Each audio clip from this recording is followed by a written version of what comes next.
যাকে নিয়ে আজকের এই বইয়ের আলোচনা, সেই বেগম খালেদা জিয়া। আপনারা অনেকে অনেক কথা বলেছেন, কিন্তু আমি খুব বেশি কথা তার সম্পর্কে বলবো না। শুধু বলবো, এই মানুষটির প্রতি চরম নিষ্ঠুরতা করা হচ্ছে। ব্রিটিশ সরকার যা করে নাই, সেটা আজকের এই সরকার করছে।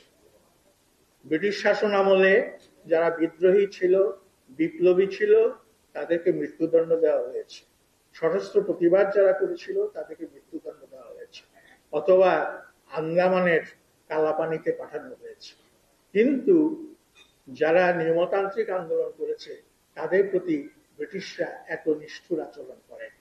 আমি এখানে একটা দৃষ্টান্ত দিতে পারি অন্তত, সেটা হচ্ছে আমার নানা কমরেড মুজাফফর আহমদ।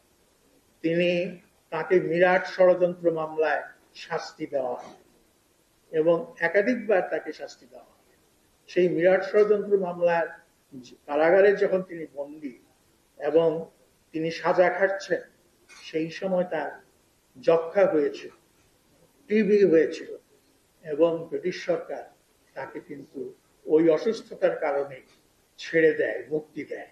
কিন্তু আজকের শেখ হাসিনার সরকার, বেগম খালেদা জিয়া আজকে মৃত্যুর দ্বারপ্রান্তে, কিন্তু তারপরেও অতটুকু তাদের হৃদয় কাঁপেনি, চলেনি যে তারা খালেদা জিয়াকে মুক্তি দেবে।